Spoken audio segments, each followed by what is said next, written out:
So, you think a battle ends when the fighting stops. Think again. Today, we're diving into the aftermath of the Battle of Uhud.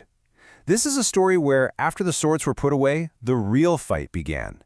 It was a fight for hearts and minds, a war of words, and it all played out on two very different battlefields. To really understand that first battlefield, you have to start right here, with this incredibly powerful verse. It was revealed right after the battle, and it was a direct response to the community's overwhelming grief. It wasn't just about offering comfort, it was about completely changing how they saw life and death itself. Now, this wasn't just some nice, poetic way of saying they're in a better place. No, for the early Muslims, this was a literal description of a whole new reality. The fallen, the martyrs, they weren't gone. They had just moved on to a higher state of being. And just like that, a devastating loss was reframed as a profound spiritual victory. I mean, just imagine it. Your community is reeling from loss. You're trying to make sense of it all. The biggest question on everyone's mind had to be this one. They needed answers, not just to soothe their grief, but for the future of their entire community.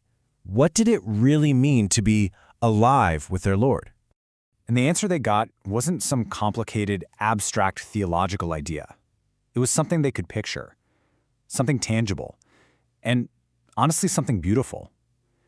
Their souls, they were set to reside in the insides of green birds.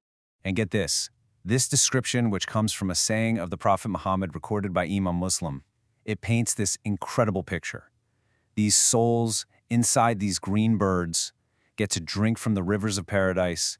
They eat its fruits. They can just frolic wherever they want. And when they're done, they retire to these nests that look like lamps of gold, hanging right from the throne of God. This wasn't an end. It was the beginning of the most blissful life you could ever imagine. And here's the amazing part. This comfort wasn't just a one-way street for those left behind. The tradition tells us that the martyrs themselves, figures like the great Hamza ibn Abdul Muttalib, once they saw the reward they were given, they had this one single overwhelming desire, to let their brothers back on earth know that it was all worth it. I mean, think about that for a second. Even in paradise, their very first thought was for the community they left behind. And this powerful wish, it actually led to this remarkable dialogue with God. This divine conversation is just incredible. God asks them, "Is there anything else you want?" And at first they're like, "Nope, we're good, we have everything." But after being asked 3 times, they realize they have to ask for something. And what is their one and only request? To go back, to be put back into their bodies so they can fight and make that ultimate sacrifice all over again. And that's the key takeaway, right? This is the only state where a soul actually wants to come back to the struggles of earth. It just shows how incredibly valuable, how meaningful that sacrifice was. But, while that spiritual battle was being won, a totally different kind of conflict was just kicking off. Okay, so let's shift gears to that second battlefield. This one wasn't fought with swords and arrows. Nope, this was a war of words. A war of rhythm, of rhyme, a war of poetry. You gotta understand, back in 7th century Arabia, poetry was basically the internet, the news, and social media all rolled into one. It's how you spread information, how you shaped what people thought, and how you waged psychological warfare. A single killer verse could make or break a tribe's reputation forever. So the moment the physical fighting ended, the Quraish basically deployed their media team, poets like Seerah ibn Abi Wab. They started pumping out verses to gloat about their victory and demoralize the Muslims. But the Prophet had his own team of heavy hitters ready to fire back. And leading that poetic counterattack was Hassaan ibn Thaabit. His mission was pretty clear. Take the Quraysh's victory and turn it into something they would be deeply ashamed of.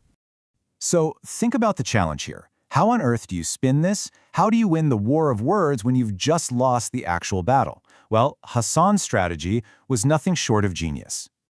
See, Hassaan didn't try to deny the military loss. That would have been pointless. Instead, he went straight for the jugular. He attacked their honor.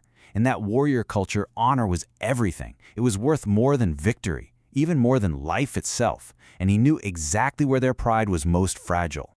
He zoomed in on one single tiny detail from the battle, a detail that was so humiliating it would completely undermine their entire victory narrative and turn their triumph into a joke.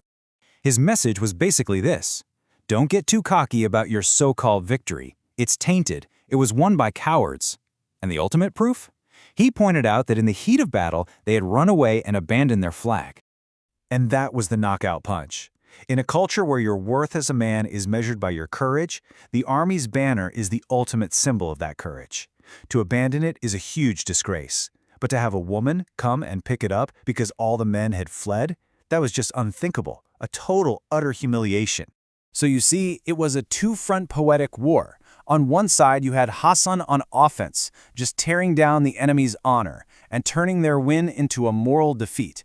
And on the other side, you had poets like Ka'b ibn Malik playing defense. He was busy shutting down any attempts by the other side's poets to create cracks and divisions within the Muslim community, making sure they stayed unified and strong. So when you look back at what happened after Uhud, it's so much more than just the story of one battle. It's really this incredible story of resilience, of fighting and winning on two completely different fronts. They won the first battle, the one for their hearts, by turning that deep grief into a spiritual triumph.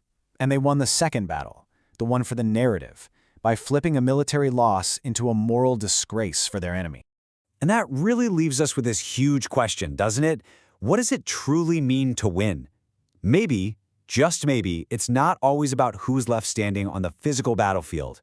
Maybe true victory is found in the strength of what you believe and in the power of the story you tell.